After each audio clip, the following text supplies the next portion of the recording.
again because Sure. right as you did it, I leaned in like that. Got the whole 5 head in there. It's no good. Okay. Hello there, fellow non-ballers. You're listening to the Non-Ballers Association podcast. I'm your co-host, Grant Jordan from Los Angeles, California. I'm your co-host, Bobby Wilson from Nanjing, China. And I am the third host of this sexy triangle, Chad Kenny from LA.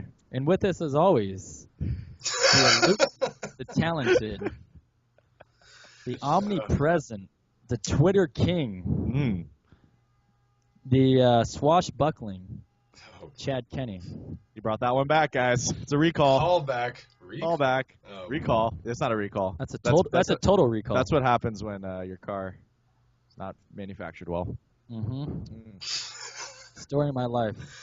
What was manufactured pretty well was that Kobe Bryant farewell letter, huh? Just hopping right in. We didn't even finish warming up. Let me stretch a little bit. Now I got to get limber.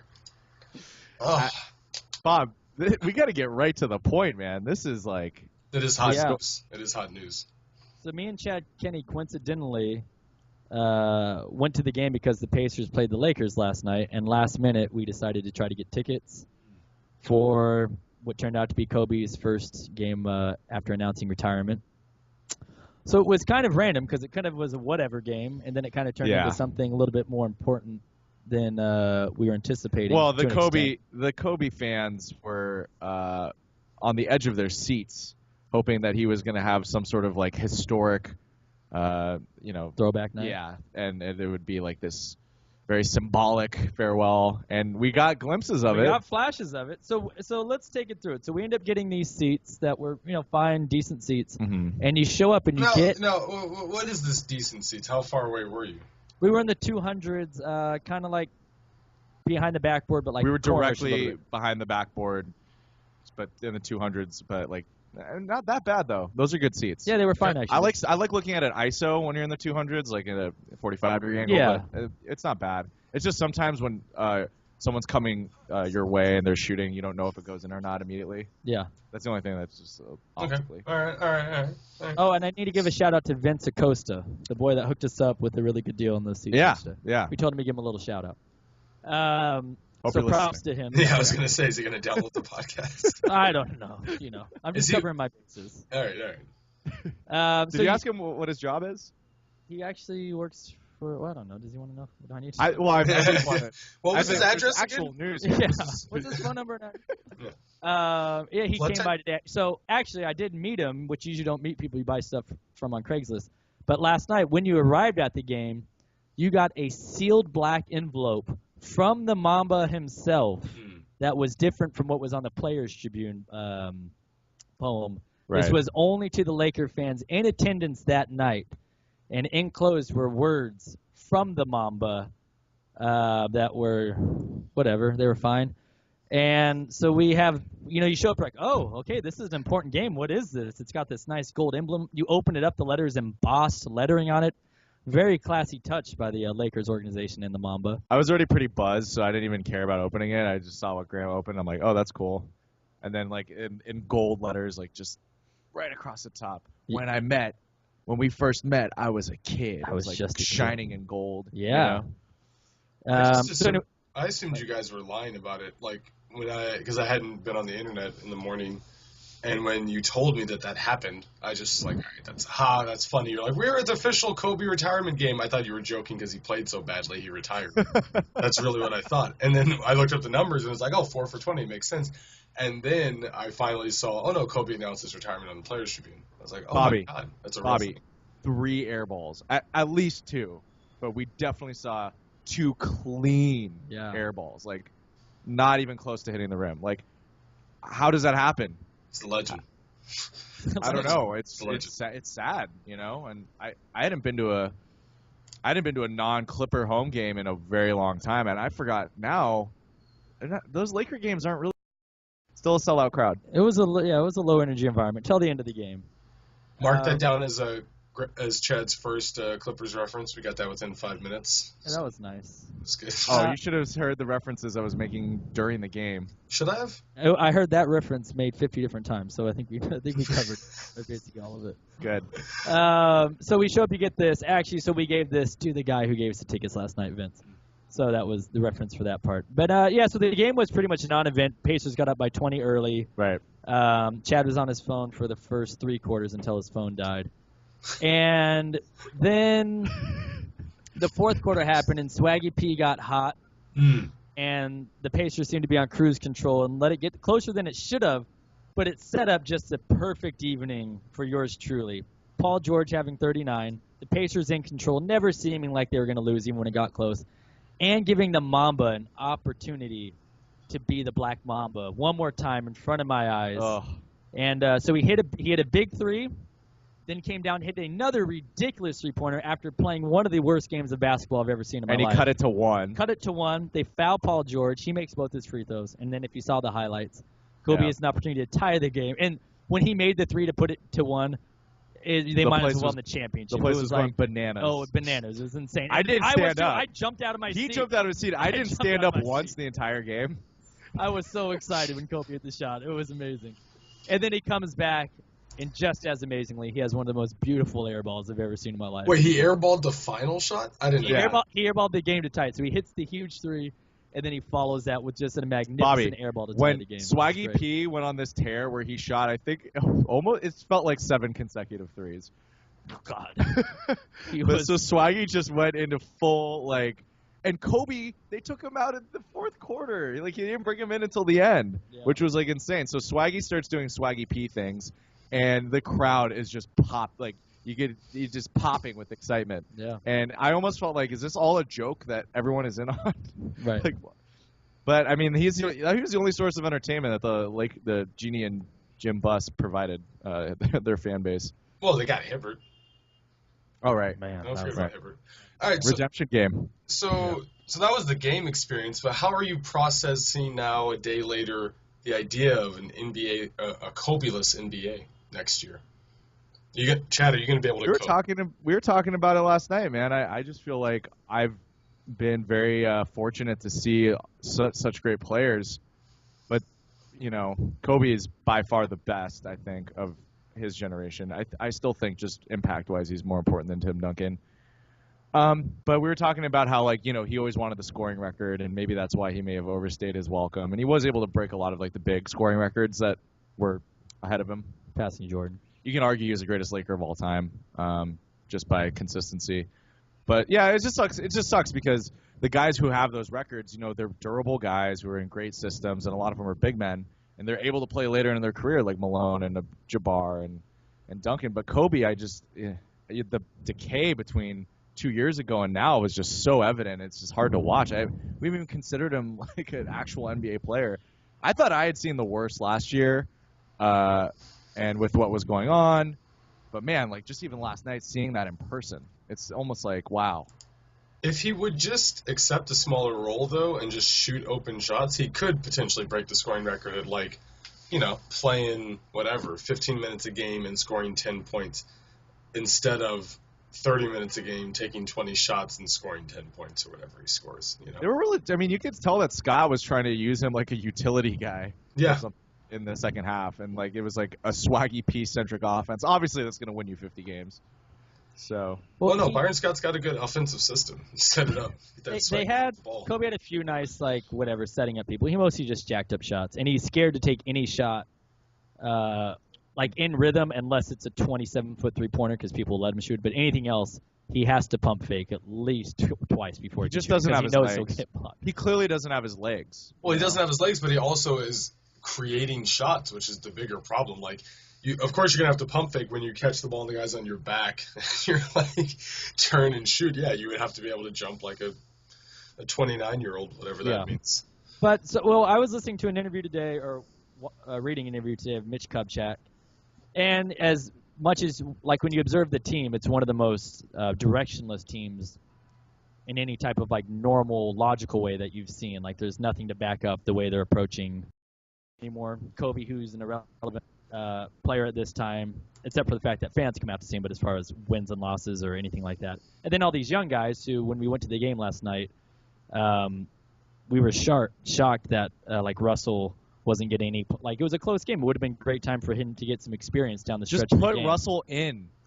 I just don't understand it. It's like play Clarkson and Russell and Randall just the most out of anyone on the team. And you could still play Kobe with that lineup. It's not. I mean, because you're going to play him anyway. That lineup. Kobe and the kids. Right? Exactly. Kobe and the kids, bro. It's That's a great sitcom. You know, you throw it on CBS. You get 10 That's the official marketing for ESPN LA. Is they know that this season's a joke. So like, come watch Kobe and the kids on AM 710. Dead Meta World Pieces out there. Oh But- my God, Meta last night when he hit that three. Yeah, they exploded. Oh, They were hype. I just couldn't believe you're gonna put Ron Artest out there ahead of D'Angelo Russell, who was your second overall pick. Just give up on Ron. It was bizarre. All right, is he gonna shave Korean in the back of his head again? That would be more interesting. But to my point, in this interview with Mitch Kupchak, he pretty much has just said, like, they even asked him, like, so are you comfortable with Kobe playing this role and taking all these shots? And he's like, I stopped caring about how Kobe played his game 18 years ago. Like, this is Kobe now. This is Kobe when he's 20. With the good and the bad, he's the exact same player and the exact same person. And there's no changing it. And basically, he conceded as much as people criticize what they're doing. He just accepted it. He didn't try to deflect, like, no, we're doing this, and Kobe's helping here. He's basically just like, there's good about this situation. Like, it's good to let him go out on his terms. He's earned it. And there's bad, and I'm willing to admit that. But this season is Kobe's season. We're letting him do whatever he wants.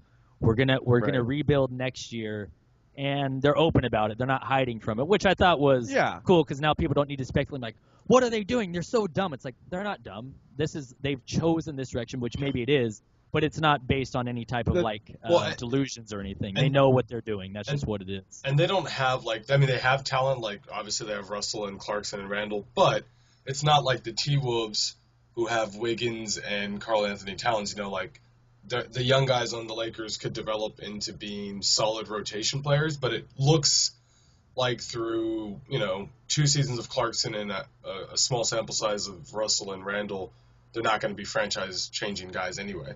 So, you know what I mean? Like, it's not... They could be all-stars. They could be... You think so?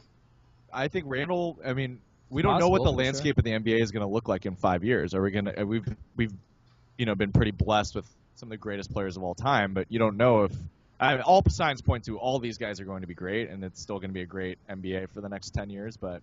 Oh, no, I think they'll be good. Randall could take the team. He could just take control of the team. They just have to build around a point guard-centric offense, you know? He just doesn't strike me... Randall just doesn't strike me as the guy who's going to be like... I was talking to Grant beforehand, like saying, like, comparing him to Blake because he's smaller and... but he plays the 4. He's a little bit undersized. But I just don't see him turning into, like, a Blake or something like that. He's like a Zach Randolph. That's what Grant said. He is, but I he's kind of like that, except for he's faster, but he does have a knack for the ball. He's kind of weird. He's athletic in the way that he's fast and has good ball handling. Well, no, that's what Kobe said. He said he's like Lamar Odom in Zach Randolph's body. That's what he said. He's exactly. Well, that sort of vibe. My only point is just that, like, Kobe is definitely detrimental to their growth, but they also don't happen to have, like, what I think is going to be their franchise-saving guy yet. So it's not that. That he's never been able to change. And you when they doubled down on Kobe 2 years ago and gave him the contract, everyone they saw, okay, well, you're gonna live and die with this guy. Yeah. Just this is his swan season.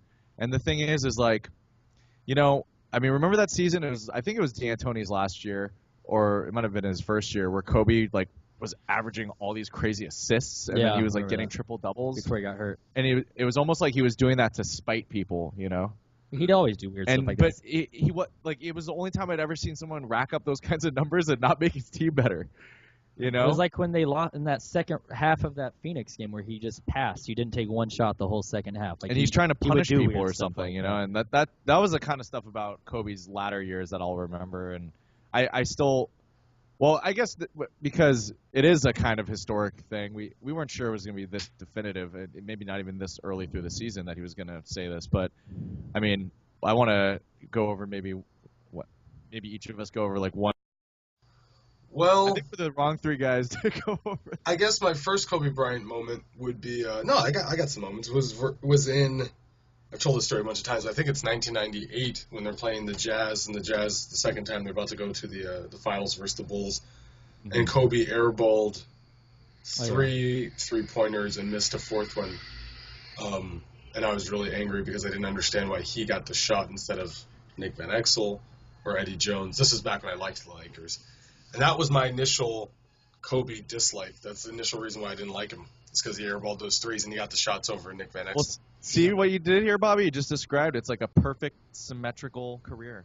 You start with the air balls and then come up here and then come back down with that bell curve. His ego made him, ambitious at a young age and fail. Made him great. I really for hope years, that guy who sold us the ticket made him terrible at the end of the year. I hope the guy who sold us those tickets is listening to this. I told him I'm not a Kobe fan. He was fine with it. I talked about it with him. We're trashing Kobe. No, we're not trashing, but no, that's true. That's what made him great was his ego, and it's his biggest adversary too. Yeah. Adversary.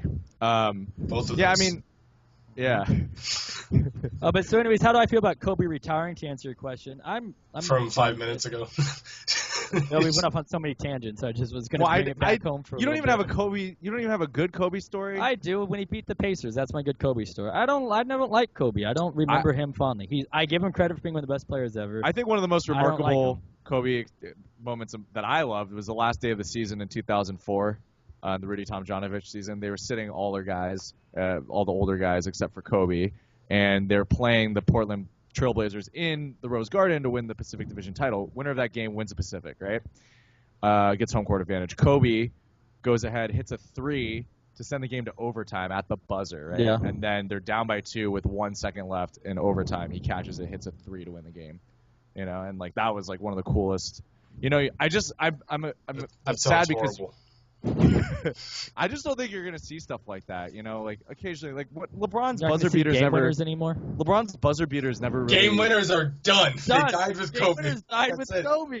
That's it. Clutch shooting and arrogant shot selection died with Kobe Bryant. That's it. Everyone's smarter than that. A buzzer now. beater never felt so self-serving when it was in the hands of someone other than Kobe Bryant. Yeah. No, he has plenty of great moments. I just, I don't care for him. His buzzer beater in the playoffs, though, against Phoenix, when he was like pulling the shit. He doesn't have that many great buzzer beaters. He lost actually. the series. So I think that my problem is that Kobe has a lot of he has a lot of people who don't like him, a lot of people who like him, and he makes you feel something strongly. Whereas a lot of NBA players, I just don't feel that strongly about anymore. So I think that could possibly be one thing that's going with Kobe is like that kind of, a villain. I don't know if we have a good villain to replace him. I mean, Grant has Chris Paul, but for the rest of us. But we were even talking about Steph last night, just like how his personality and the way that they're manufacturing his marketability is just so safe and just like it's like a flat line, He's like, well, Kobe was not that interesting early in at his all. Career. No, but then I mean, I liked it when he went full Mamba, and full Mamba. I never liked when he did anything, but I enjoyed not liking it.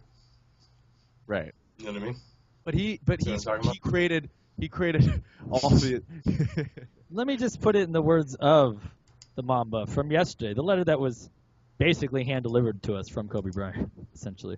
Whether you view me as a hero or a villain, please know I poured every emotion, every bit of passion, and my entire self into being a Laker. I think that pretty much puts your sentiment into the words of the Mamba himself. Yeah. He knew what he was doing. He knew who he was, and he was okay with you having an opinion on him. Although I don't think he really was. He really wanted to be liked the whole time, and then very late in his career has really tried to shape his legacy. But nonetheless, it's good, strong words from the Mamba. Wow. You don't think so? No. I mean, I Really?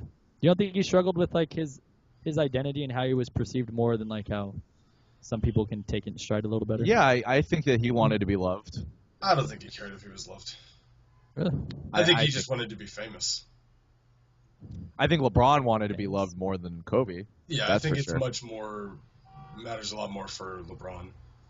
And it definitely mattered a lot more for like Durant, And I think Kobe definitely manufactured a persona like the way that Alex Rodriguez manufactured a persona, but I don't think that's like a cry out for love kind of thing. I just think they're weird people, so they're like, crap, I can't show anybody what I'm actually like because I'm a weirdo. So. Well, Kobe's not normal. Well, not now. He's not just- now. I'm saying earlier, like No, early midway through his career. You don't think he was like that? No. I've always been strange, so I'm just gonna do this like weird interview thing where I'm, the same thing that like Jordan did, A-Rod did, I think Kobe did it too. You just kind of give answers. You don't give anybody a peek behind. It's clear that there's something else behind there, but nobody really finds out what it is because ultimately. I kind of agree with you, but like I don't feel like Jordan, him personality-wise, like Jordan was naturally charismatic, and his teammates, although he had ego clashes with him, but like he was always the leader and the galvanizing force in the team. Where Kobe definitely had a much different personality and leadership style. And I think that was also you say Jordan's visible through his like how he's perceived by the media. Like Jordan always carried himself effortlessly as being cool and handling himself with the media, whereas Kobe always struggled with being not hood enough early in his career. Like he wasn't accepted as much by the black community in his whole thing, and then it kind of shifted where he tried to get like super hard and do the rap thing in the middle of the career, and then towards the end of his career, he just started being like, I'm the old school guy who still works hard. And he was working hard the whole time. But I feel like he was crafting it along the way, and eventually we got to see what the real Kobe was. But along the way, he was trying to figure out how to be respected by the most amount of people, and was like very aware. And you're talking about like, I like to think of it like when he switched to number 24. That was like, then. I mean, the good thing about Kobe is that there is like this distinct legacy that he's kind of in this image that people can, palpably just see that he, when he got 24, when he got Powell, and that was like the second half of his like illustrious career, and like all the growing pains leading up to like 81 points and all that stuff. We're gonna remember the Smush Parker era. We're gonna remember all that stuff. We're gonna remember the failed attempt at the Malone Payton thing, and we're gonna remember the Kobe tell me how my ass tastes stuff, and there's like he had a really fun career to follow. I don't think a lot of modern day NBA players have that, or they play it too safe, and so it's not going to be as interesting. You think Steph Curry's ever going to do anything that's going to be no, because that's not the person he is. Right? Do you think how are we going to remember Carmelo? Well, he's not important enough to remember. He thinks he is, I guess. Well, anyway, and the thing is about comparing him to Jordan though is like obviously things have just changed a lot, and Kobe was in that transition from being just an old school type 90s guy, when those guys kind of didn't really care that much and about what people thought about them, into like the whole thing where your brand defines you and you have to have a persona and all this crap, Right. I just don't think. I mean, what I think is that Kobe's whole like the number 24 and getting new teammates and doing all of those things had more to do with like how people viewed him in basketball. I think that mattered to him, like how people compare him with the all-time greats. Is he good enough to win without Shaq? All that stuff. As far as him building a persona, I mean, Jordan, first of all, like the naturally charismatic thing, Jordan's not naturally charismatic. He is like off of the camera, but on camera, he gives boring interviews. It's boring to hear him talk. He's not a good talker. He's not one of the great like athletes who's also good at talking. He's bad at it. Like Jordan's. No, he was an effortless like corporate mouthpiece, basically, is what I meant by that. Okay, no, but I'm just charismatic in his own way. Like when he walked into a room, people would talk about it. You've heard different people say when he entered a place, it was like the whole energy of the room changes immediately, and that was my point is in a club, in a restaurant. That basically has nothing to do with charisma. I mean, I'm not saying it doesn't have anything to do with it, but basically doesn't, because it's charisma built off of being Jordan, which isn't natural charisma. It's charisma from he's the greatest player of all time. So then, of course, when he walks into a room, he's just the legend. I mean, there's no. Of course, everyone's going to turn when Michael Jordan walks into a room. No, but even on like the Dream Team and stuff. I mean, they said like he carried himself and was, out of all the greatest players, he was still the guy that was still the most. Because he's Michael Jordan. Yeah, but you're talking about players who wouldn't necessarily that early in his career think, he wouldn't. Some players can assert themselves personality-wise in certain situations as the alpha male of alpha males, and of course it's because he's a good basketball player. But there's also someone like Tim Duncan or something who wouldn't have that same personality, even though he's a great player. I mean, he's not Jordan, but you know what I mean. You don't always walk into a situation just because you're great at your job, command leadership from the team. Like Kobe, for instance, wasn't very liked and even like didn't necessarily lead his team in that way where people followed him. But I just disagree with that narrative because they did. I mean, I think that's sort of like a fact. I don't even think I'm like making an opinion. I think people have come out and said that he's not a natural leader. He would just play, and he was good enough to win games, and of course some people fall, but it wasn't like Jordan where he really, for whatever, or LeBron or something like this, where they really are able to galvanize I don't know. I mean, when he was with Shaq, I could see that because he was not the guy. But when he was with Powell, he definitely seemed to be leading those teams.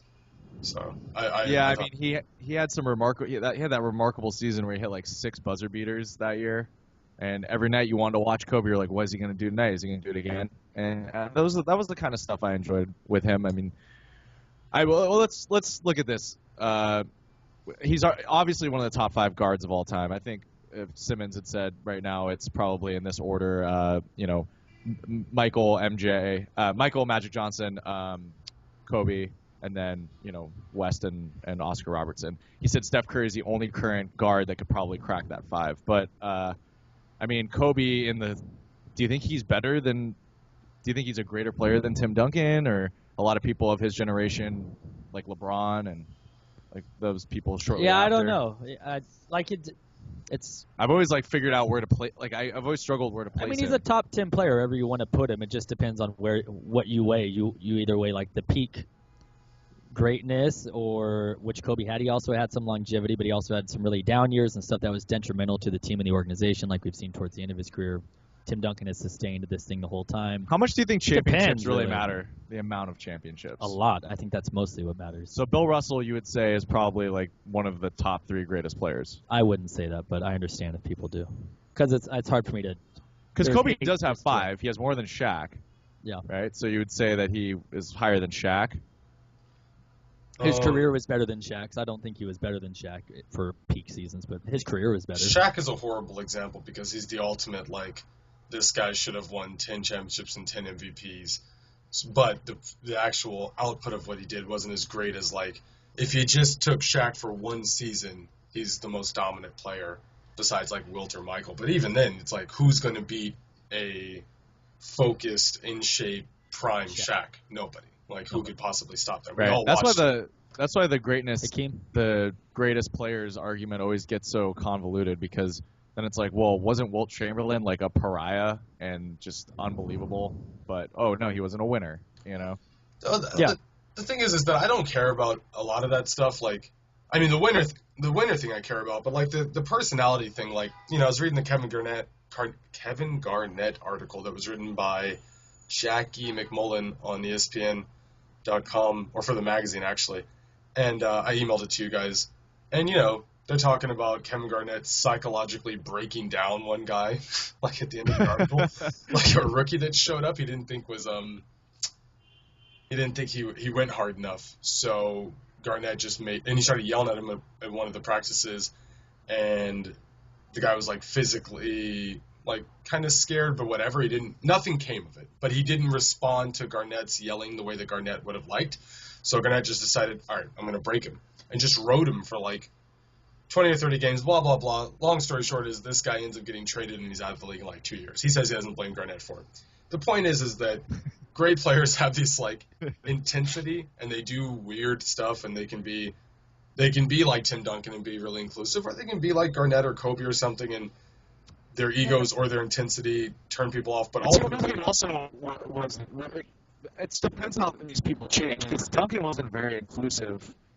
I don't think anyone was that inclusive. I think Tim Duncan just allowed his career to take the arc that should with a great organization. I would say with the Garnett and Kobe thing, where they had little things, but you never hear anything come out about Garnett. Well, anytime you hear anything, is considered usually most people's favorite teammate they've ever had and the best locker room guy they've ever had over his career. No one has a bad word to say him. He has these things. It's always seen. Eventually, it's positive motivation, and not in a weird way. It's pretty matter of fact. Whereas Kobe, a lot of times it seemed like it simply comes from ego. And I'm not saying that's a bad thing, but I don't think their leadership styles were particularly similar. It's not that they're similar, but it's also not true that they're always seen as a positive thing. I mean, I just told you that one story, but that article is full of different people, even ones that like him, going yeah, no, what he did was wrong there, or he's kind of a little bit off here, and this might not work for some people. Garnett's leadership style is what it is, and it does. The thing is, though, is you look at the arguably top 10 greatest players or anyone in that conversation, and all of them were complicated people and full of dicks. That's my point. My point is that none of it matters. It doesn't matter who's. I'm supporting your argument. I see where you're coming from. I mean, the only one who isn't like that is Magic. I mean, he's the only one that was like, I mean, Oscar Robertson. With his teammates, because he was ruthless with his teammates too. Well, because he was a fiery competitor, one of the greatest athletes of all time. They all have that. I just think because they don't have that doesn't mean that there's not barriers in how that manifests itself. That's all. Of course, they're all insanely intense. They're the best physical athletes in the world for sports.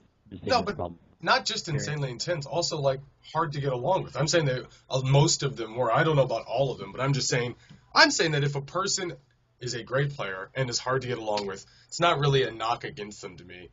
I mean, that never factored into why I didn't like Kobe Bryant is what I'm saying. I know that factors in for you. It doesn't factor into me. It doesn't like. No, but this is what happened even with Duncan that you're talking about. Like, whenever anyone comes in new to the team, I mean, Popovich and Duncan don't really give a crap about you until you prove something, you know? And none of these guys are inviting, and, you know, it's unrealistic for us to think that Kobe would ever have had a normal life or ever been expected to be anything but just, you know, a superstar. And it was also kind of like in the offseason when they signed Hibbert and Williams and Bass, and they have that stupid press conference and like, hey, did Kobe talk to you? And I'm thinking, but why was he supposed to talk to them? I mean, like, I get it, like they're on the same team or whatever. I mean, I guess I kind of get it, but like, definitely kind of get it.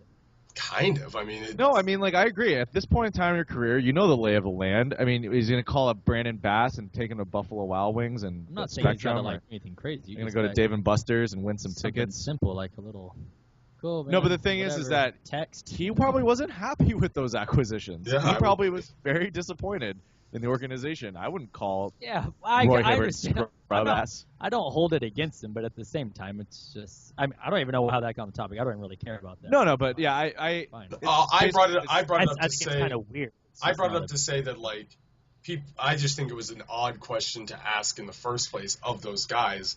Do you think that's a weird question if you got traded a team like, hey, as the best player and the whole head of this whole organization, basically, like, been like, hey, what's up, guys? Nice to have you here. Or, like, see you at practice or anything like.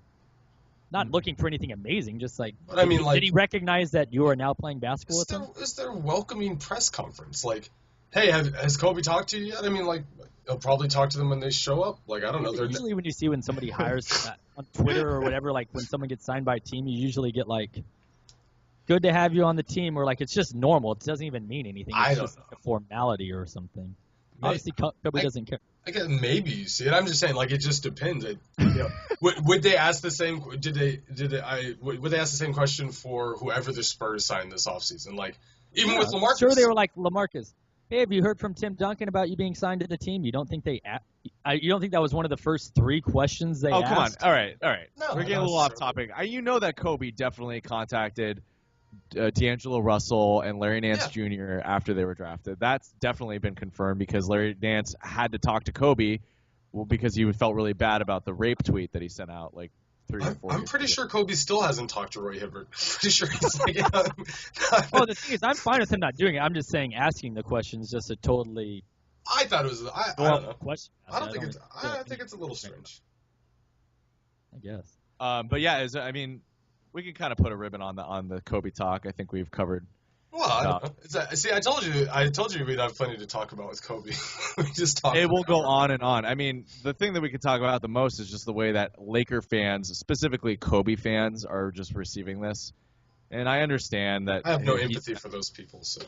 Yeah. I understand that he's meant a lot to people, so I don't want to bash them, but I will. Yeah, but please do. But it just seems like he got pretty lucky with the fact that now he can manufacture a reason for his failures in this last part of his career where, to be honest, like he's kind of taken this whole organization hostage. Oh, well, he's been allowed to. I explained that already. Right, but I'm just saying, like, people still will forgive him for that, the Laker fans. Yeah. But, okay, you know how when Derek Jeter was retiring and Mariano Rivera, you know, every time they went to even the Red Sox gave them a whole tribute, you know. And I think I had mentioned this to you, Bobby, a while ago, or someone. I was just like, you think Kobe's going to get that same reception the last time that he's in Portland? Yeah. He was just at the Garden for the last time, and everyone was like, oh, is this going to be? Yeah, he will. He'll get the. You think he'll get that? Of course. Yeah. Okay. If not from the teams themselves, the fans. Because someone had made the argument that actually he won't because he's such a dick and everyone hates him. Yeah, but he's passive. as like just a figure. Well, he's the most famous player of his generation to really retire like at this peak. Like Kevin Garnett is fading away, and he's not making a big scene about it. Tim Duncan's still an active player. Dirk Nowitzki is. He's sort of like the first. First of all, he's head and shoulders above those players other ways aside from Tim Duncan, but he's the only player who really deserves a proper send-off like this, frankly. Yeah, it's reserved for the finest players, not just like, oh, he'd probably be a Hall of Famer. Has to be like, it's literally a top 10 player. Yeah, because as good as Garnett is, and I love Kevin Garnett, he hasn't been good for 5 years, and also like, he's not a top 10 all-time player, or So. And we were pretty shocked that Pierce and Garnett not only have been now on multiple teams after the Celtics, but have decided to still play this long. So the legacy isn't as fresh and hot. You got to keep it fresh and hot, That's what I always say. Little Caesars pizza. I pop into the barber, I say, give me the fresh and hot. That's what I want, baby. You know what I mean? They did this for Allen Iverson, though, because that was a sad situation because he was waived in Memphis, and then the Sixers did pick him up, but it was almost like a ceremonial, like the same way that these guys signed with their first team, like where they signed a one-day contract or whatever. With the team that drafted them. Right. But Iverson if he could have played more, he would have wanted to keep playing. He played in Turkey right after that. Well, he's out of money, so he probably still wants to play. Yeah.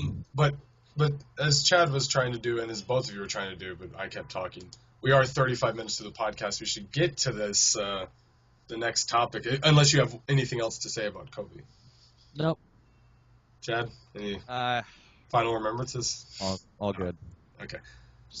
We're going to talk about him next week. Yeah, he's still playing the rest of the season, so we have plenty of opportunities. Is that right? I thought that wasn't part of the deal. He still has his official last game, which we'll revisit all of the same material. We won't. The impact is now. He's in my mind. Absolutely no way. More the really? Last game. You think so? All right. Even Kobe himself said he's like, I felt basically like a normal game. Like I'm still have games to play. I still have to prepare and watch film and stuff. Like, why is he joking? He said, no, he doesn't watch film anymore. He needs to know exactly how far away they'll let him shoot from. Exactly. So 29 feet, they'll let me shoot as many as I want. All right, I'll do that. I'm taking contested jump shots tonight, right, Byron? Yeah. From anywhere? Yeah, that's right. Oh, okay, good. I'm good on that. Bobby, you were terrible at trying to segue into this next part. Let's just go back into the. So the game was against the Pacers, and the rest of our podcast is about the Indiana Pacers. No, nice. Please no. So that's what it is. Please. No, I'm really. Really what? The Pacers. You knew that's what we were talking about. I get all the texts from all week. I thought we did talk about them. We talked about the game. A fabulous NBA team. One of the best records in the NBA, Chad. Well, you know what? I did give Paul George his due credit. He is one of the best players in the NBA right now. He's remarkable. Got to be happy for that guy. Hot takes from Chad Kenny. I like the Pacers, but it sucks that you have to play Jan Mahinmi in crunch time. And they did the hack-a-yawn, and I was yawning a lot. Went 4 for 6 though. I went 7 for 8 the game before. Yeah, that was a cool strategy. Yeah, he makes 4 in a row. Great. But I told you up to that he was like 3 for 27 on the season or something. Great. Give us the meat here. This is your team. This is your idea. Well, this is good for Chad too because they're playing the Clippers on Wednesday at Staples Center. So that'll be I know you kind of just watched the Clippers, so it'll fill you in on the Pacers a little bit. By the way, we were supposed to go to Timberwolves Clippers. No. By the way, no Clippers, no Clippers digression. Another Clippers. No, digression. I said we were originally supposed to go to that game. Mm-hmm. I didn't stop you from buying a ticket. You didn't follow up, and then I was like, I guess we'll just go to. Well, who do you think I'm going to go to? The Pacer game or the Clippers? I'm just surprised at how much money I dropped to watch 2 teams that I don't care about, but it was fun to be there. Oh, we got the letter. Oh wait, we don't have the letter anymore. Tell us about the Pacers, Grant. Why are we supposed to be talking about this team? All right, so Pacers, obviously, those of you who do listen to the podcast know that is my team since I was about 7 or 8 years old. And surprisingly, they're 11. Yeah, it is beautiful. Surprising, and actually, last night, Reggie was at the game and gave Kobe a little love after the game. So that's, I bet you were jealous that he didn't acknowledge you, but he would acknowledge Kobe. Yeah, what's Kobe got that I don't have, Reggie? So we're 11-5, which is, I think, surprising to everybody in the league. Probably one of the main top 3 surprising starts. Golden State's surprising for how dominant, but the Pacers, I projected even optimistically at like hovering around 500 at this point, maybe a game or 2 above. All the moving pieces, obviously losing Hibbert, losing David West, having no front court players whatsoever. Having a very and really changing our whole from being the quintessential old school kind of physical, throw it down low team, inside out, that sort of stuff, to all of a sudden being one of the more up-tempo teams in the NBA. Paul George coming back, we don't know what that meant because he didn't look great coming back at the end of last season. So we weren't exactly sure what Paul George we were going to get. And instead of being around 500, we're 11-5 and have the second best record in the Eastern Conference, fourth best record in the league. And we're starting to, more quickly than I thought, as we always talk about with great teams, is having an identity. You know, that's like what sets you apart, whether it's on defense or whether it's shooting threes or you have a player that you're riding. Like, you just find out who you are, and then you can kind of base your game plan around that. And I thought it was going to take them longer to find that, but we've turned out Frank Vogel and Larry Bird, their vision has like become more realized faster than we thought. We're a team that shoots a high volume of three-pointers. We have guys who are shooting at a very high clip, which is the one part that might make it feel like fool's gold, because Paul George is shooting 47% from three. C.J. Miles, 42% from three. George Hill is also like 42% from three. Players who usually shoot about 5 or 6% lower than that from three on their career. But you also have a lot of guys that can create offense nicely. Like Stuckey's always been able to get to the rim, always been able to set guys up. Definitely. Well, that was the idea, getting Monte Ellis and Rodney Stuckey and George Hill. And Miles can always get his own buckets. And so that's why you didn't see any trouble yesterday with those guys coming in and filling that scoring void that you're going to lose when George is on the bench. And yeah. Well, that was the idea, but you just don't know how that's going to manifest itself and whether all the pieces will fit. And so far it has. And the most surprising thing is not that offensively we're better than we have been, although we're not elite. We're, I think, 11th overall in offensive rating. But we're top 5 in defensive rating, which is where you would assume we'd fall off, since having a physical presence with Hibbert and David West was like the core of who we were. And we somehow have managed to stay like a really relevant defensive, still an elite defensive team while improving on offense, which but the thing is that they were not getting a lot of easy buckets yesterday. It was a lot of contested jump shots, they're making difficult plays. Well, that's a problem. I think we shoot the least amount of shots at the rim, and you saw that the Lakers did come back. Well, it's because we didn't try. But we have the second highest point differential in the Eastern Conference, and I think 5th in the league. Like, we're winning games that we should win. Bobby, what's your opinion of the Pacers? I just want to know. Well, I have 2 questions. Just letting it right out. I just want to know. Want to make sure you can hear us over there in China. I'm not gonna sit here and just interrupt, man. I'm getting knowledge about the Pacers. I'm soaking it all in, but I want to know, what is Monta doing? What are his numbers? What his numbers look like, and how does he fit into the team? He's been cool. Like, he hasn't just not until like this past week or two as he started looking for his offense more. I think he's averaging 12 points a game, leading the team in assists. Like, we talked about it before on the podcast. Like, he totally plays within himself. He never, if he hasn't shot in the first quarter, in the second quarter, he doesn't come out gunning. He just literally takes what the defense gives him. He's been great. He's been our best facilitator, which is something we need, because Paul George, for all his greatness, especially that's been on display this season, having his best season he's had, even pre-injury, his one weakness being the best player is he's not a great creator of offense for other players. Right. He gets a few assists. He rebounds really well, defends well, scores well.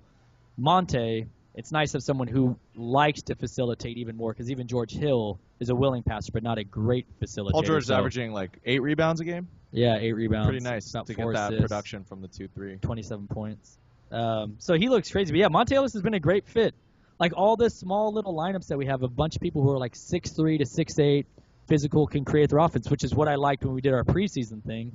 Mm-hmm. It's like worked out, even despite some injuries. We'll have Solomon Hill, who led the team in minutes last year, who doesn't get off the bench anymore.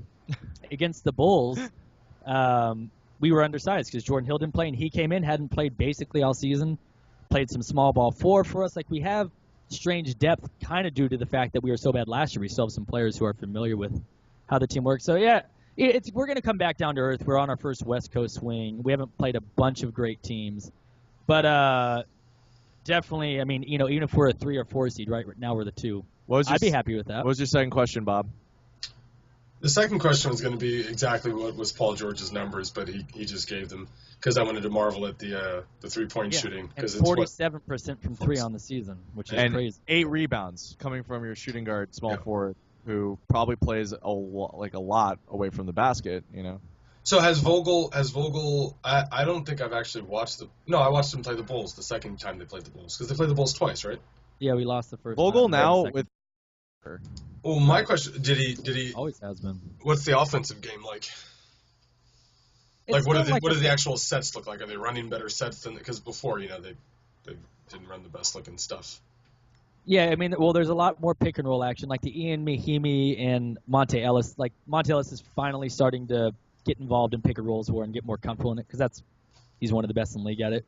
So we're starting to utilize that more. A lot of it is action for the wings, for C.J. Miles getting open looks, running Paul George in a variety of different ways, getting him touches. But it's still like we are making a lot of three-pointers and jump shots. Like they're in rhythm, but it's the type of thing where I could see us cooling down. Like we still have some stuff to figure out to make sure that later in the season and playoffs, right, we're not just relying on hopefully we're being hot. So it's a combination of we have good energy, we're gelling, but also bold we prediction. seem to be hot at the moment. The Indiana Pacers finish in the 5th seed, I think, maybe 4th. Yeah, I mean it's possible. So all right. So we know how they look for the season so far. You think it's not really sustainable what they're doing right now, but they'll be in the playoffs for sure. It looks like. Yeah, we'll be good. I don't think we're going to be the 2 seed. So going forward, though, like, what is the plan for the future? Because you got Paul George, and that's obviously what do they call it? A tent pole. He's a tent pole, and you have Monta, but Monta's getting older and whatever. So what do they need to do to get better? They're going to have to sign somebody because they're not going to be able to get him from the draft, right? Like, at this point, if you keep making the playoffs.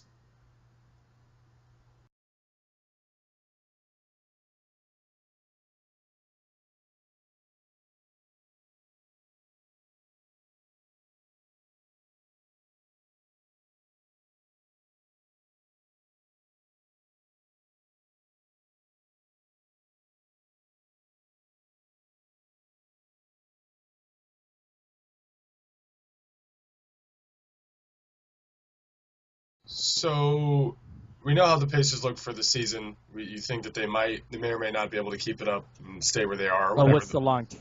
Well, yeah, the long term, but so they might be somewhere between 3 and 6 in the playoffs. But long term, going forward, they're not going to be able to build through the draft because they keep winning or making the playoffs or whatever. So what do you think? Will they be able to sign a free agent? Does anybody want to live in Indiana? Yeah, it hasn't really been unless it's just like smart little free agent signings. Like the biggest free agent we've landed is David West. So it's probably unlikely that we're going to be doing anything like that. But I think we're thinking with our nucleus, which is strong and relatively young, all in their late 20s, still in their prime. Paul George younger than that. And then Miles Turner, our rookie, who's out, who I think we're hoping turns into our center moving forward, who seems like he'll fit our system really well. It's going to be smart Larry Bird, Donnie Walsh stuff. It's not going to be any sea change. What would have really helped is I think it's possible, even with this core unit, to grow in the right ways, and frankly, like how much Paul George develops even further than where he is. I don't know how much higher his upside is, but he still probably has more to grow. But also, if they were able to land like a guy like a Greg Monroe, someone that's that age, that caliber, that money, and then would be interested because they don't need anything in the backcourt.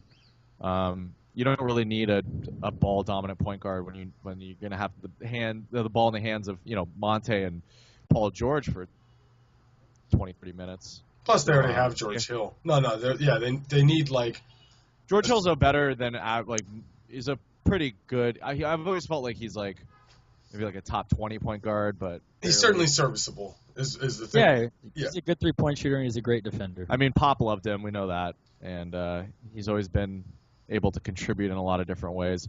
I definitely think though they're going to have to sign a big man next offseason. Hopefully, I got him for you. I got the big man right here. Oh, okay. Who is it? Ladies and gentlemen, the Indiana Pacers have entered the Kevin Durant sweepstakes. Let's go, Kevin Durant to Indiana. Let's start it up. Yeah, you can't wait to wear those high school jerseys. Totally 0% chance. Durant and George in the backcourt, front court, backcourt. That was a good joke that someone pointed out that Kobe is playing his last game against a team that was wearing high school jerseys. That's how serious the game was for. Yeah, I know. I do not like those jerseys at all. I'm not. Oh, did they do that again versus the Lakers? Yeah, I don't like them either. I love the Pacers classic ABA blue. Those I like great. those too. They need to bring those the back. Royal blue with the trim. Yeah, we need to bring those that are really back nice. ASAP. At least we're out of. Because I mean, we'll see. This team is already playing well, so maybe they will end up with the 2 seed. It's certainly not. They're not the way they're playing and defending. They're not necessarily any worse than. It's not more likely that the Heat will be better than them. The Bulls seems like I put my money on the Heat to have a better long run this season, and I'd put maybe my money on Chicago to be a little bit better than the Pacers in the long run. We don't know. It's possible. Like, we don't know. The Bulls have maybe the second or third worst offense in the NBA, and their defense isn't that good. So they're getting it together. They just got to get Dougie McBuckets. They got Fred Hoiberg for offense, and no team has regressed further on offense in the NBA this season than their Chicago. Well, the thing is that Chicago has been getting it together just for 3 seasons, guys. Hey, once they get it going, don't even worry. They're going to get it going. The Pacers have as much upside because we have the best player in the Eastern Conference. I don't think you need to be James. the one that needs to defend them. It's fine. What does that even mean? No, I mean, they're clearly really good. The East is so up in the air right now. Like, look at the Wizards, man. Like, ugh. Once the Wizards get that machine going, Grant. Yeah, once the Wizards start getting it. Otto Porter, man, he's going to come through. We don't need Durant. We got Otto Porter Jr. We were talking about the Wizards. It's not Otto Porter is doing fine. They don't have anybody else. They have John Wall, Bill, and Porter. And it's like, if Gortat and Nene aren't playing really well, and then who else have they got? Chris Humphries, Drew Gooden, Martell Webster is like Drew Gooden still alive? Oh my God! We have a Drew Gooden sighting. Do they still have Chris Humphries doing Chris Humphries things? Yeah, shooting threes, grabbing rebounds. Chris Humphries things means shooting threes now. Being famous for 56 days. Exactly. Well, I mean, I think it is safe to say after watching the Pacers live that they are a very good offense. Fun to watch, and we're a better defensive, and even better defensive team. Well, we should clearly be okay. not if you let Kobe hit 2 3. Basic feel for them. They're better than we thought, and I think they're still going to be good. Just fall off a little bit from here. And they're going to sign Kevin Durant. So. Exactly. And they got KD coming their way. Bobby, real quick, if we can move on to a team real quick, is that okay? Yeah. Did you expect Houston to be this bad? No, nobody did. What? No, but I didn't expect. I also didn't pick them or say that they were going to be good. So, I didn't expect them to be like some people were. Them to be good? I didn't expect them to be like the contender. I thought the 4 contenders were the ones that I still think. Although the Clippers seem hell-bent on proving me wrong, but I thought it was going to be the Spurs, Thunder, the Warriors, obviously, and the Clippers. I thought those were the 4 big teams. I didn't think that Houston fell in there. But of course, I didn't think that they were going to be a 10 seed or whatever they are now. But I didn't think that they were in the top 4. Yeah, this is like I was telling Grant. This is one of the weirdest starts to a season ever, where just everyone is just bunched up in the middle, and then you have one of the greatest starts to a season ever, the greatest, and the worst. Like just on these polar opposites, and then everyone's in the middle. You know? Yeah. No. Aside from the Spurs and Cleveland, everyone else is either overachieving a little bit more than we thought and underachieving for the better teams. So it's kind of given us this weird – there's not this separation that we're used to seeing, particularly in the Western Conference, which has been like, okay, here's the division of the good teams and then division of the teams that aren't as good. It's like blurred together in this weird thing. But now we see like Memphis after coming out, 2-7 to start the season. Well, look at this game right here. You have Denver-Milwaukee playing right now. And just by makeup and just by competitiveness, I mean, they're about as good as each other. Really? Who? Denver and Milwaukee. Oh, yeah.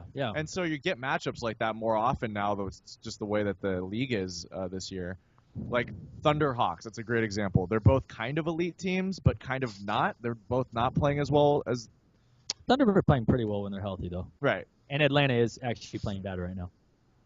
And then you have like Boston, Miami. It's like those are 2 middle-of-the-road teams. Both could probably make the playoffs in the West. Or as of right now, they would probably compete, at least more than Houston and the New Orleans Pelicans are doing. I don't think. Yeah, I think at this point it's no longer necessary to say in the West because the Eastern Conference is doing so much better this year, and like the talent gap has been closed for a lot of these teams. Like some of these teams, like for instance Memphis.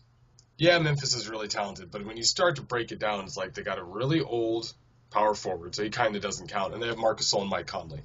And a lot of Eastern Conference teams have that. Like the Wizards, who are not even in the playoffs right now, have two. John Wall and Bradley Beal is probably nearly as good as Conley and Gasol. But Memphis is a weird example because they've been successful without what people would call like elite talent. Well, what he's saying is that is dropped is because Zach Randolph is now old. So that part of the talent. I think that what you're saying is that a lot of these like perennial powers people have caught up with them because it's just not the same. It's just not the same separation. Like everyone is going to assume that the Thunder are going to be in the mix, but they have to. People have to remember. Well, number one, they have to be healthy. Number two, they got to win the games. And that's what we've seen from a lot of teams where it's like, oh, you thought the Pelicans were going to be a playoff team. Well, that's nice. They had 7 guys injured at one time. You're right. And now they're 2-13 or 4-13. What are they? They're terrible. Yeah. I'm also saying that the Eastern Conference has just improved its talent pool. Like Paul George is back, for instance, and Andre Drummond is much better looking like the kind of player that he was supposed to be this whole time. And the Orlando Magic guys are getting older. Exactly. So like the Eastern Conference talent pool is just better, and the Western Conference talent pool, some of the old guard is getting older and worse. And so it's like, even like, if not the Grizzlies, even something like the Mavericks, where the Mavericks are playing really well this season. But you look at, like, from a talent standpoint, just a talent standpoint, they're not more talented than teams out in the East. It's definitely good for the league that it's so bunched up in the middle right now with, like, so many teams having at least 6 losses. Definitely. Because that means that you're getting good games in the regular season. It also means the fans are going to stay interested through the season to see if their team makes the playoffs. Because the problem you used to have 3 or 4 teams as early as like a season. Wasn't it last season where Jeff Van Gundy was like really upset about like how the East was playing? There was like 4. I think there were only like 3 or 4 teams over 500, like this deep in the season already. Last year, it was atrocious in the East. And you had like way worse. Didn't even sell your Knicks tickets last year. Right. So it's cool that those teams have actually made a concerted effort to compete. Yeah. Because, just look at Porzingis. That one guy just changed the entire sense of attraction to watch. And even with Wiggins and Levine last year, you're not going to be watching the Minnesota Timberwolves if they don't have that third piece in Towns, where it's like, wow. I mean, I don't know if the East has really gotten. I mean, some of their teams that weren't as good improved a bit to make them. If you're a fan, it's nice, but I don't think they've really Charlotte's better this year. That's nice. Orlando's better. But then you have the Wiz, who are playing much worse. Atlanta is not nearly the same team that they were, at least wins and losses. But all these teams are the only team that has it. But Orlando was terrible last year. The Pistons were terrible last year. But I'm saying other teams that were like more competitive on the next tier and seem to be making a leap, all of them regressed. The only team that improved is naturally because Paul George came back. But otherwise, like Chicago didn't okay, now they're for real. Miami, I personally don't think for real, but maybe Hassan Whiteside and a full season Josh. I don't think they really made any leap anywhere other than they're not as bad now, and we have Cleveland. That's basically what. I agree with what you're saying there, kind of, but I'm saying that I just think. Well, no, I disagree in that we just have Cleveland and the rest of these guys, because if you look at the Western Conference, there's really only 3 teams that you would say you got the Warriors, right? And I guess you would say the Spurs. And definitely. I mean, whatever. They're not. I'm not prepared. 3. I'm not prepared to put the Warriors and the Spurs in the same conversation because the Warriors are 18-0 and they won the championship last year, and they're clearly. I'm just saying, if Golden State can be in one plateau of obviously the clear favorites, but the Spurs are as in the same discussion as Cleveland, who is also a legitimate contender or anything else like that. Sure, you can put Golden State in their own class if you want. Sure. I just think that there's more parity in general. Well, what I was going to say was you take the Warriors and the Spurs out of the conversation, you take Cleveland out of the conversation. If you let those teams just scrap it out in both conferences, I think it's a possibility. I think the Bulls, I don't think the Bulls are very good, but if all they had to do was beat the Clippers in a 7-game series, I don't trust the Clippers. I don't trust them. Right now the Bulls are beating the San Antonio Spurs. So, and they started the quarter 11-2. Proof. I mean, to me, if I were putting money down on of course, let's say all things being even, and they weren't conference built, right. OKC, Clippers, or the Spurs over anyone not named Cleveland, it's not even close to me. Okay, but I would say the difference in how good those teams are. I agree with you up to a point. I mean, I just think it's You still. don't think the Bulls are good at all? I don't. That's my point. You don't think the Spurs They have are 3 All-Stars. The Spurs, yes. I said take the Spurs and Warriors out of the conversation and have Jimmy Butler, I guess, old Pau Gasol. Pau Gasol started the All-Star game last year. No, I know. I'm just saying. And Derrick Rose, I mean, he used to just get voted in even when his knees were, spontaneously Take combusted. the Warriors and Spurs out of the conversation. None of the other teams in the Western Conference are so much more talented or trustworthy enough to say that they would definitely beat the Eastern Conference teams. We just don't know how good. Are not trustworthy, and I wouldn't just say if they played the Bulls in a 7-game series, they definitely win. Not trustworthy teams. They play bad fourth-quarter basketball. We don't know where the Thunder are yet, and I saw the Thunder play the Bulls fully healthy, and the Bulls look like a better team, just straight up. Well, their record's worse, and OKC is 7-3 in their last 10, and KG's murdering. KD's murdering. I'm not saying that's whatever. But what's the proof that I agree. Obviously, the margin is smaller. I'm just still saying to me, it's still pretty clear to me that I'm not saying your opinion's wrong because they're not. It's like one team's won a bunch of championships like the Spurs or it's Golden State. It's obviously closer. No, but OKC has say more talent and has a higher ceiling. I mean, they've been to the finals. The Bulls That's true. really haven't been relevant in 3 years, and Derrick Rose isn't the same player, and he's the only guy that makes them elite, basically, and that's not going to happen. I have to say from a perspective of a person who watches one team mainly, and that my only exposure to the East is when they come into town or when we're in their building, once or twice a year. Right. And this year, definitely, I've seen the Clippers have to try a lot harder to contend with Eastern Conference teams. Well, the Eastern Conference has a better record against the West right now than they have in previous years. When I knew that we were going to go on the Florida trip and we're going to play Miami and Orlando and then maybe stop in and DC, I was like, yeah, we're going to wipe these guys. Sure. Yeah. And then you lose trap games and whatever, and that would surprise you. But now it's like, yeah, you better watch out for the Orlando Magic. They might drop 120 on you. I think it's closer. I still think there's a clear divide. It's not like East and West. It's kind of the same thing. It is a little bit. There's more the margin. Hornets are going to win the finals in 7. Let's go, Charlotte Hornets, baby. Nice. Jeremy Lamb, Finals MVP. Lamb or Lin? Jeremy Lin, baby. Let's go. MVP of the finals. Wouldn't it be funny if Jeremy Lamb won Finals MVP and he just got on the mic and called all of us out and then dropped it? I'm shocked. I've never criticized him because he wasn't any good. So Charlotte has a better record than Atlanta right now. That's shocking. Charlotte's nice, dude. Charlotte's nice. They're gonna play some basketball down there in Charlotte.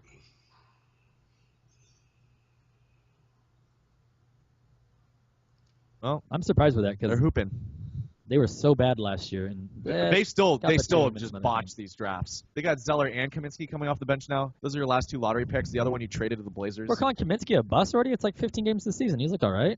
I don't know. And he started the last 2 games. Michael Jordan drafted Noah Vonleh and traded him. I mean, they got a great deal out of that. They got Batum, who's perfect 3rd option on your team, 4th option. Yeah, who can just do everything for you. Don't rely on him to be consistent. He's a good 3rd option on a mediocre team for sure. Michael Jordan said Jeremy Lin was the most important acquisition of the offseason. Maybe it's because Grant, you seem to have developed some kind of problem with the Hornets now. They bother you somehow. What's the deal? What's wrong with the Hornets? I can't put my finger on it. But you've been on them for a couple of weeks now. I'm not sure why. You have put your thumb on your finger on the pulse of how I feel about them, but yeah, I don't have a clear reason. Let's get a little bit more intel into this disdain for the Charlotte basketball team. Because they ruined Lance Stevenson. I still have a soft spot. Is that what it is? Because they're such an unhateable team. Because you know what it is? Because last year I thought they were going to be good, and they bummed me out by being terrible. And now this year I'm mad that they're better than I thought. They keep zagging when I'm zigging, and it's frustrating me. That's the thing about I like Hornets. Al Jefferson. I still like Al Jefferson. Hornets zig and zag? Yeah, they buzz and zig and zag and all that. At least they got rid of Biyombo. Your boy Bismack? I just feel like he always just... He's not on the team anymore? He's on the Raptors. Yeah. Oh, that's where I saw him. We should do a who he play for with Bobby. You would know that, though. He gets burned for the Raptors. I know. I was watching him play. I just thought that was on the Hornets. All right. So... Hey, let me ask you a question. Is Anthony Bennett getting any playing time anywhere? Is that a thing? Oh yeah, no. He actually has the 5:00 shift at the Cheesecake Factory, so he's getting a lot of burn there. He finally got the 5 o'clock? He did, yeah. They had him doing the 1 o'clock lunch rush. It's like well, kind of after lunch rush, but no, he got on the 5 dinner time. He's good at the register, but it's nice that they kind of upped him. This way he gets tips. Before he was only getting a percentage. I heard he runs the local Pop and Shot too. He just stands by the arcade, owns that stuff. I thought you were gonna check his stats. There's nothing to check for his stats. His stats are he barely plays and he's terrible. Don't worry. When he comes to China, I'll let you know. By the way, my CBA team has started to play games like in my town. They used to play the games outside of the city limits, but now they play them in town. So I'll start going to some CBA games, give you guys a little Chinese basketball. He's trying to run? I might get in a couple. Coach, throw me in, Doug. What kind of players are you going to see? Like Jerome Owiso and like Trajan Langdon? Trajan Langdon? How long ago was this? Beasley was here 2 weeks ago. He was in town. Michael? Your boy Mike. And Greg Oden was here, I think, a month ago, so he should come back. Oden's on a team? Yeah. Oh, man. Did you see that big center who they call Kung Fu Panda? And he dunked on Marbury? I did see that a while ago, like a couple months ago. And that guy is fat. That is a fat. This is like a fat Chinese guy. That guy's fat, Bob. Being a fat Chinese guy, the thing about it is your nickname is fat. That's it. They just call you Pong. Like Pong Pong. And it's not Pong Pong. It's not a big deal in Chinese. It's just like the guy's name is fat. Are you fat? That's your name. That's it. You want to do a quick who we play for? We are over an hour, by the way. You've entered. All right, well, I got one for you then. Jonas Jerebko. Is he not on the Celtics? He's on the Celtics for sure. Let me get one. All right, let me get one here. Bobby, you come up with one for Grant. I'm going to do it based off of... Hold on. Let me grab one here. We're going to go with... I don't even know who that is. Let's see if Chad does. He's inactive. I'm not going to count him. I'm glad we prepped this before the show started. Hold on. We did our homework. Me and Grant were chatting for an hour and a half. Made sure we got our homework in. Lou Edmondson. There you go. In the mirror, Chad, but I'll give it to you. I see you. I was not looking in the mirror. I saw him playing crunch time for the Knicks in a highlight. And here's Lou Edmondson with a fourth quarter jump shot. I'm like, why is he playing right now? Phil Jackson, you are a mastermind. That ponytail's been hopping around the league for 5-6 years now. Pace is great, Lou Edmondson. His mother called Phil and told him last year. This is actually true. This is it was in the article. Remember that, Grant? We covered it last year. His mom called and was like, Lou's been traded too many times. You think he can just stick it out this time? It's like, why do you have my number? I assume Phil Jackson said. Yeah. That's what the kid's dad says in like the JV league. Like, and he goes up to the coach and is like, Bryant is not taking nearly enough playing time. And then your coach is an idiot and actually makes the kid play more. Okay, I heard you got all your minutes, Chad. Jeez. Nice. No, I got. That's why he was reaching for that name. He's like, and the dad goes up and he says, Brian. The name was Chad. You could just say Chad. Yeah, Chad. I have a friend. His name is Brian, and I swear this. No, it actually was. That actually was the guy. His name is Brian. I hated him. His dad was a jerk. It's like you're playing Division 4 basketball. Let it go, Chad. Let it go. Okay. Let it go. Oh, this is moved on. Just give me the ball, man, and just move out of the way. That's the non-baller psychology minute right there. We'll have one every week. Whenever. Bobby, I was really hot this weekend, and now Grant sexually is just like, yeah, right. Multiple conversations. Mm-hmm. You know what? I'm just going to sign off early, guys. There Thank you go. Spirit.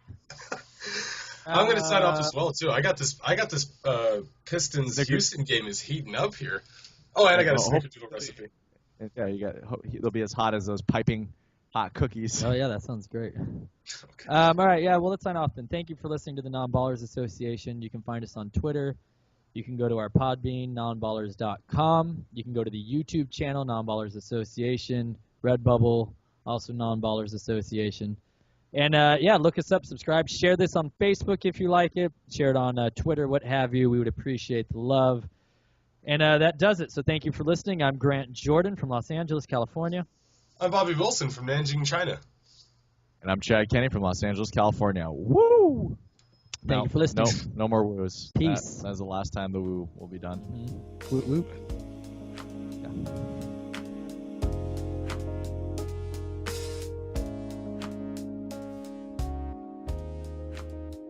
Hey guys, thanks so much. Remember to follow me on Twitter at JK Laugh Guy, and then hit that subscribe button.